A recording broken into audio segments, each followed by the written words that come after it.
Very warm welcome to Amishakil 5858. I am Amir Shackle.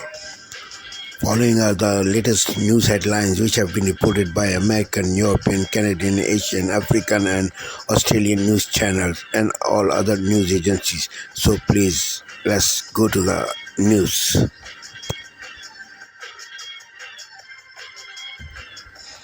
Tonight, trade war whiplash as the White House announces a major change to President Trump's tariffs. Exemptions on smartphones, computers, and other electronics now no longer included in that massive 125% tariff on Chinese imports. What it means for the price you pay, and whether we could see more exemptions in the future. Plus, why small businesses are worried about being left out. Stunning new audio from the moments after that deadly helicopter crash in New York City, as we hear from the victim's family for the first time. Extreme weather coast to coast. A winter blast in the spring causing treacherous conditions in the northeast and out west, record heat and millions under fire alerts. Overseas, the U.S. and Iran restarting nuclear talks years after President Trump ended the first deal. The latest on the negotiations. Hamas releasing a new video of an American hostage in Gaza as the families of those still being held gather for a painful start to Passover. Caught on camera, an out-of-control truck slamming into this parked police car. How the officer inside made it out okay. Drug overdose deaths now declining across the country. A hopeful sign in the devastating epidemic. You gotta go warn these kids. They're dying of... Why outreach workers say the... With Jose Diaz Ballard.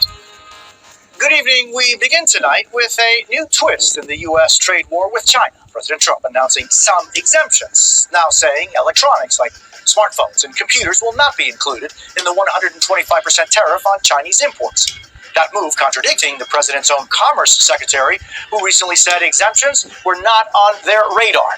The change appears to be good news for big tech companies like Apple, since most of their products are made in China. But on Main Street, the tariffs are still hitting hard, with many small businesses facing an uncertain future. And tonight, the big question is whether we will see more exemptions on certain industries as the trade war rages on.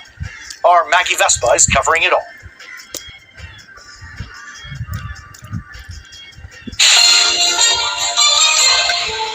On this Saturday night, wrapping up week 3 of the federal election campaign.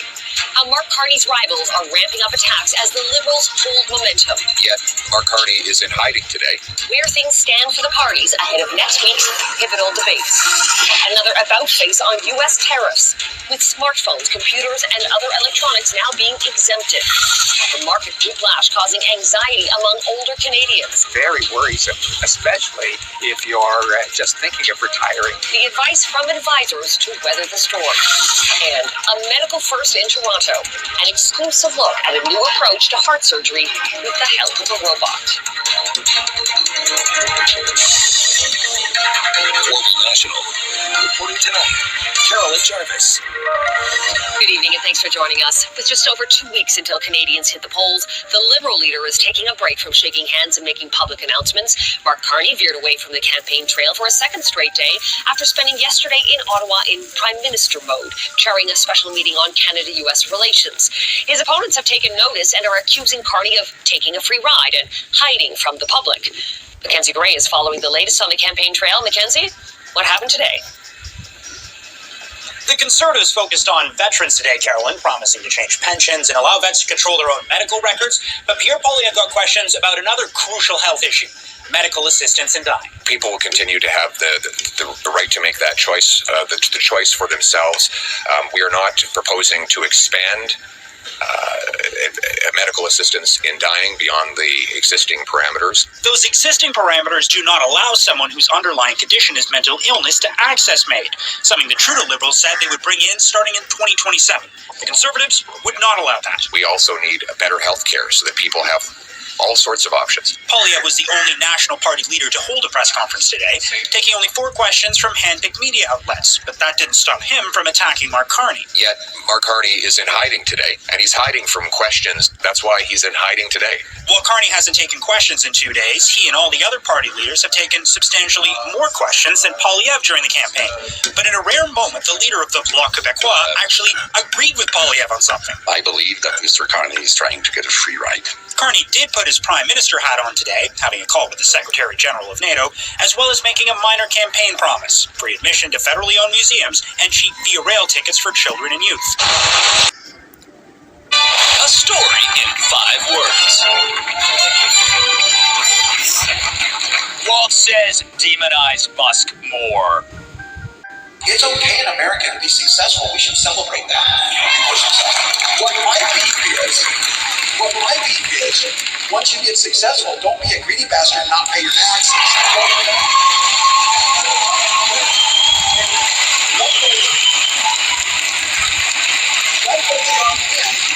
You see this. Now, I would argue this. We're creating a false narrative for them that everybody is super rich and has Lamborghinis and life is easy. But that's what we're going to have to figure out in our society about social media and all those things. But I don't think we should be the party that demonizes someone because they're able to afford something or they're able to work hard and got something. What we should demonize is people like Elon Musk and those people. That's different. It's different. What a brain. No, seriously, Jim. He has this brand new idea. I've never heard of this before. Demonize the rich. Where did he come up with that? Yet again, another Democrat. Millionaires got to pay their fair share of taxes. Biden used to always say that. Yeah. As his rich son was under indictment for tax evasion. Yes. So but keep putting that out there. And Elon paid like $11 billion in taxes last year. Yes. So he did pay his taxes. Yes, and not only that, Emily, he had a bonus. It was like $50-some-odd billion, I think. It was, and the Democrats stopped his bonus from being paid in Delaware. Remember this? And if they let him get paid, half of it would have gone to the government. It would have been the largest individual tax payment in history. This guy is he's supposedly a public servant. Musk is the public servant. This guy is the public leech. Yes. And he's like herpes, where he's always there. You can never get rid of him. Tell me about it. I'm sorry, Father. Look, at the end of the day.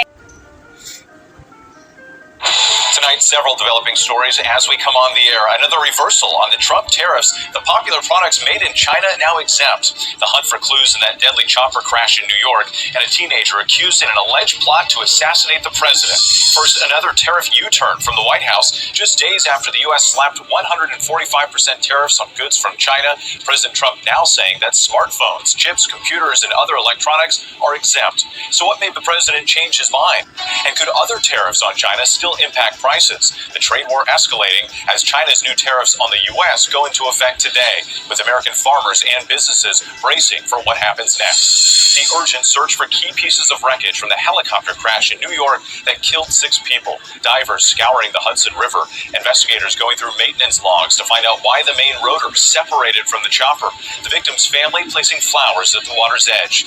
And in a separate deadly plane crash in Florida, 3 people killed, now identified. Spring split personality. The wintry weather bringing snow to the northeast and summer-like heat in the west. Our weather team tracking it all. A Wisconsin teenager now in custody. The FBI saying he allegedly killed his parents to use money for a plot to assassinate President Trump. Agents say they recovered thousands in cash and documents detailing alleged neo-Nazi views. An American pastor kidnapped in South Africa, taken away in the middle of his sermon. His church back in Tennessee asking for prayer.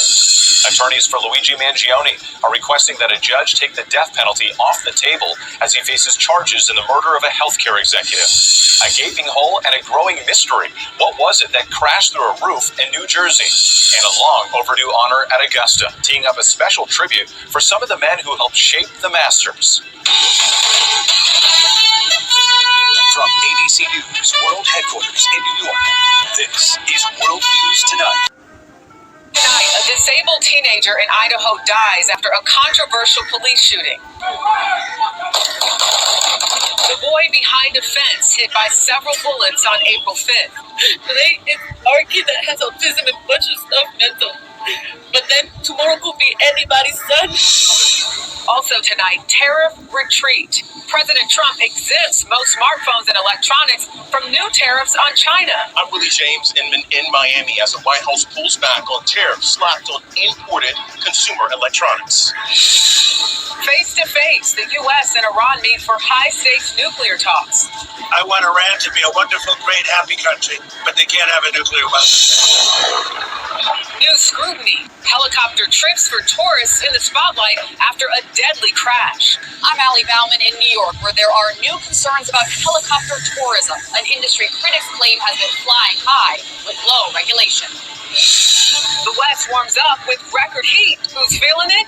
Andrew Kozak will tell you. And later, in our weekend journal, Dreaming Big. I'm Marielle Mose in Minnesota, where girls are throwing the game of hockey and shooting for the stars. I really want to play in PWHL hockey. This is the CBS Weekend News from New York with Jerika Duncan. At 8 o'clock on ABC TV and ABC iView.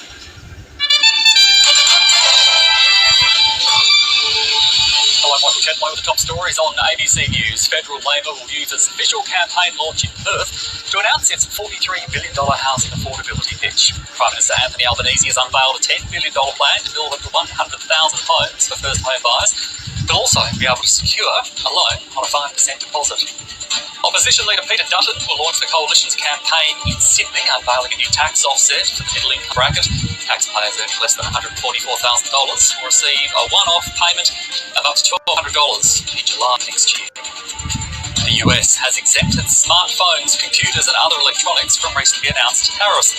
It's the first sign of reprieve for China, which is currently subject to levies of 145%. It follows concerns from tech companies over the prices of electronics, which are largely manufactured in China. And Iranian officials have described talks with the United States over Tehran's nuclear program as productive.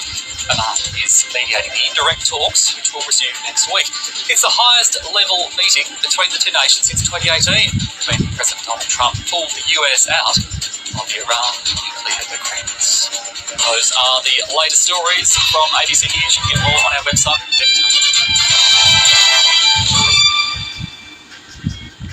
The election spend-a-thon steps up a gear as both parties roll out the big guns for their official campaign launches today. Peter Dutton is offering to splash $10 million on a one-off tax cut. Anthony Albanese is promising $10 million to help first home buyers into the housing market. I'm David Spears. Welcome to Insiders.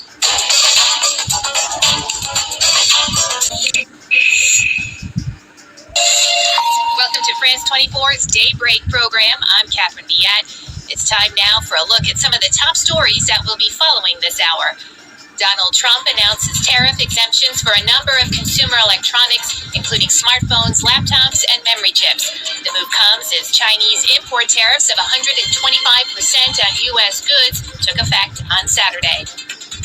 Lebanon marks the 50th anniversary of its devastating civil war amid fears that the lessons of the past have not been learned. The country continues to be affected by the fallout, with sectarian rivalry still an issue. And the 2025 World Expo in Osaka has kicked off with meteorites, robots, and sushi. Encircling the national pavilions, the Grand Ring, recognized by Guinness World Records as the planet's largest wooden architectural structure.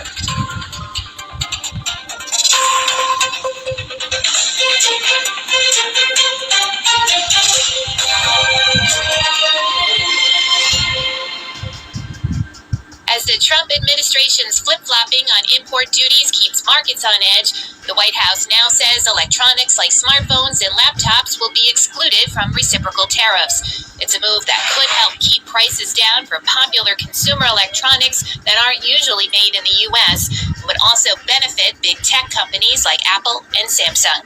Jenny Shin explains. It's a welcome respite for the tech industry. The Trump administration has granted tariff exclusions for smartphones, computers, and other electronics imports supplied largely by China.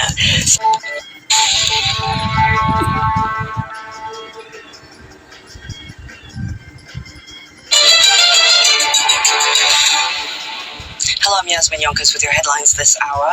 A major reprieve from President Donald Trump's sweeping tariffs. The U.S. has exempted a raft of consumer electronics from new levies, including smartphones and computers that largely come from China, dialing down a trade war between the world's two largest economies. And amid a trade war and rising geopolitical tensions, Japanese Prime Minister Shigeru Ishiba seeks to foster unity as the World Expo opens in Osaka. Hundreds of people queue in the rain to enter on opening day. Hundreds of flights cancelled and train services suspended in northern China as a rare cold front sweeps the region. Beijing issues its first orange alert in a decade, warning of strong winds that have toppled nearly 300 trees in the capital. And those are your latest headlines from the CNN newsroom. Not working, is it? And most importantly, honest. Hard-working, middle-class taxpayers don't get the book thrown at them. They catch me, Martin Daubney, Monday to Friday, 3 till 6 p.m. on GB News, Britain's news channel.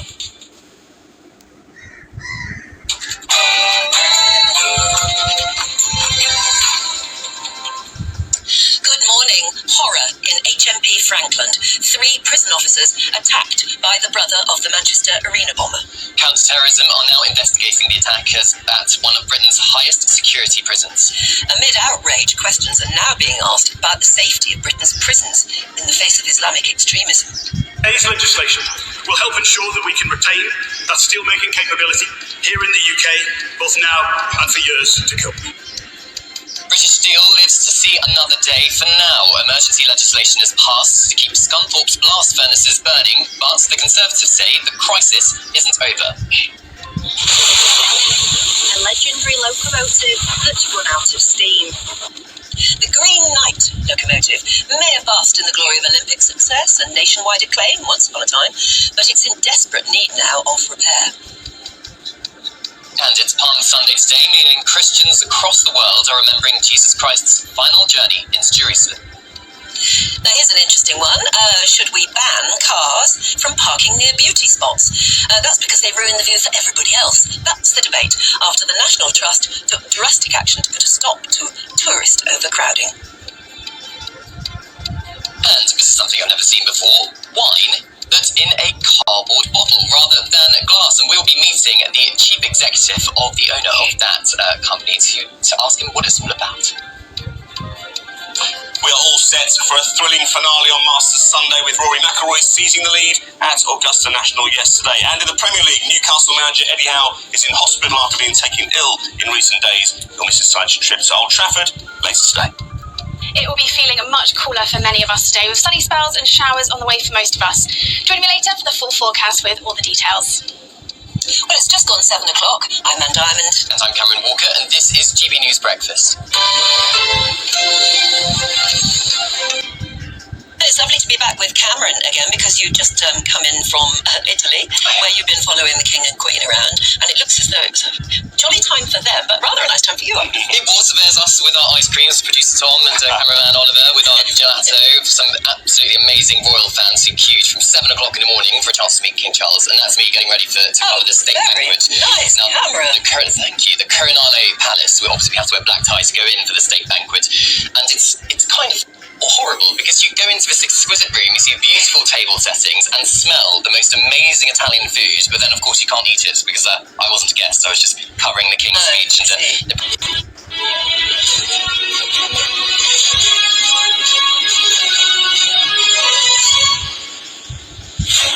Hello, good morning. It is 7 a.m. On today's show, thousands of jobs saved after the government passes emergency legislation to seize control of British Steel. But the business secretary warns the state can't wave a magic wand to fund its long-term transformation. We will hear from Jonathan Reynolds at 8:30.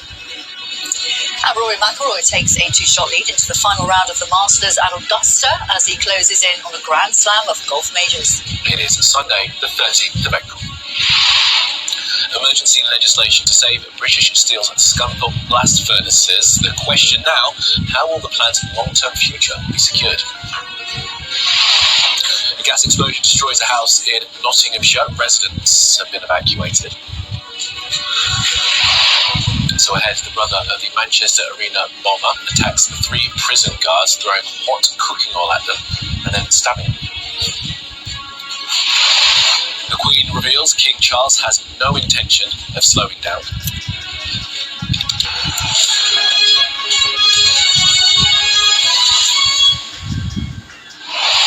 Hello there, good morning, and thank you for being with us on The Breakfast Show. Our top story today, in relief in Scunthorpe, after MPs approved emergency legislation to save British Steel's blast furnaces. The new law was passed after a rare sitting of the Commons on a Saturday, meaning the government now has the power to instruct the company to keep the plant open. But those... Africa News. The news. Massive protests on Friday in South Africa's Pretoria against gender-based violence after the rape of a 7-year-old girl. Reigning Miss South Africa Mia Leroux was among those who attended the protests and called on the government to do more to fight against gender-based violence in the country. Our sisters deserve better, our women deserve better. We are hearing too many stories of our sisters being hurt, and I want our leaders to recognize that this is really a national disaster, because once our leaders recognize this problem, we all feel safer, we all feel we can start working towards solutions to help make this a safer space for all of us. The protesters have called on the South African government to declare gender-based violence a national crisis and impose the harshest sentences on those convicted of related crimes. As us, especially my name, a majority men's organization, we are saying that guys, we need to make sure that we bring an end to this, and it starts with us, because majority of perpetrators are us men. We need to be the ones who speak to each other. We need to be the ones who confront one another. We need to be the ones that make sure that we do not hide those amongst us who perpetuate violence and misogynistic ideas amongst us. Rape and attempted sexual offences from October to December last year declined by 3% compared to 2023 in South Africa, according to the latest crime statistics. Exhausted and frustrated, families and friends of the victims of a nightclub collapse in the Dominican Republic still await.